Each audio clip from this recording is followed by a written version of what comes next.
Dahil sa digmaan, napasama ang Brazil sa mapa ng panganib kahit walang putok na naganap sa kanilang teritoryo.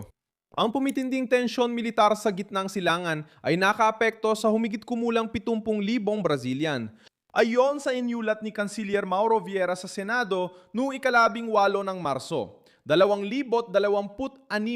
Sino ang mga Brazilian na ito? Sila ay mga manggagawa, estudyante, buong pamilya, mga profesional sa sektor ng langis, kalakalan, abyasyon, serbisyo at turismo, bukod pa sa mga tao nagkataong dumadaan lang ng sumiklab ang digmaan. Ang pinakamalalaking grupo ayon sa Itamaraty ay nasa Lebanon, United Arab Emirates at Israel. Ipinapakita nito kung bakit ang krisis ay hindi na lang international na balita kundi konkretong problema na rin ng Brazil at hindi lang tungkol sa malayong geopolitika. Tungkol ito sa mga Brazilian na namumuhay, nagtatrabaho at sinusubukang umalis sa isang reyong dumanas ng matinding tensyon. May malaking epekto ito sa Brasilia. Mula nung tumindi ang mga alitan noong ika-28 ng Pebrero, 2026 nagsimulang magpaigting ng mga babalang Itamaraty, magmapa ng mga komunidad, magbigay ng gabay sa mga pagbiyahe at subukang magbukas ng mga ligtas na ruta. Noong Marso 5, inyulat ng ministeryo na patuloy itong nakikipag-ugnayan sa mga Brazilian sa reyon para matukoy ang mga kababayan at i-update ang tagubilin. Saan matatagpuan ang mga delikadong lugar? Sa konsular na babala ng pamahalaang Brazilian, pinayuhan ng publiko na iwasan ang paglalakbay sa mga bansang apektado ng regional na kaguluhan. Kasama sa listahan Irã, Israel, Qatar, Kuwait, United Arab Emirates, Bahrain, Jordan, Iraq, Lebanon, Palestina, Syria at sa mga sumunod na update na inilatala ng mga pambansang media, ang Saudi Arabia ay nasa sinturon ng tensyon sa Golpo at gitnang silangan kung saan may maraming komunidad ng mga Brazilian. Mahalagang mga rutang panghimpapawid at mga koneksyon na ginagamit ng mga pasaherong patungo sa Asya, Europa at Afrika. Dahil sa digmaan, hinila ang Brazil sa dalawang magkaibang direksyon. Una, makatao. Libong mga Brazilian ang nalantad sa pagkansela, bahagyang pagsasara ng mga ruta, kawalan ng seguridad at panganib ng paglalakbay sa sensitibong lugar.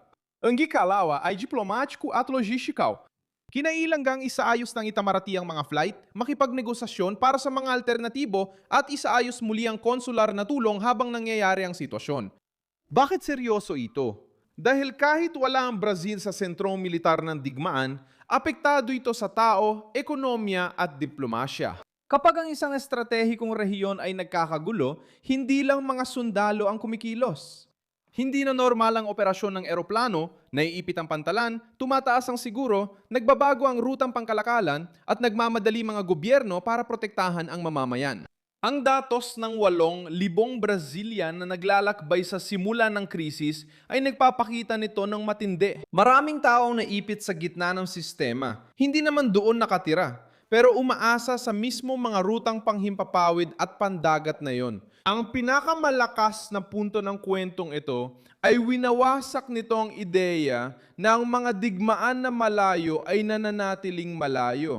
Hindi ito nanatiling malayo. Kumakatok ang digmaan sa pintuan ng Brazil sa pamamagitan ng mga konsulado, listahan ng pasahero, pamilyang balisa at operasyon ng pagpapalikas. Inirekomenda ng Itamaraty na iwasan ng mga Brazilian ang paglalakbay sa mga bansang yon habang pinananatili ang mga emergency contact at mga tagubilin sa kaligtasan. Para sa mga nandun na, ipinapakita nito kung gaano kalaki ang banta na nakikita mismo ng pamahalaan ng Brazil.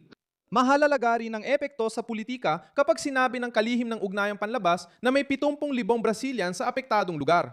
Sabi niya ang digmaan ay nagdulot ng direktang responsibilidad sa Estado ng Brazil.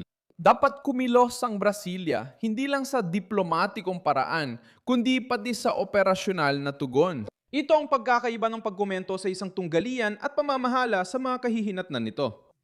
At eksaktong yun ang nangyari nitong mga nakaraang linggo. May saysay ang pamagat dahil binubod nito ang isang mapait na katotohanan. Nahila ang Brazil ng digmaan, hindi sa labanan, kundi sa sona ng epekto ng mga kahihinatnan.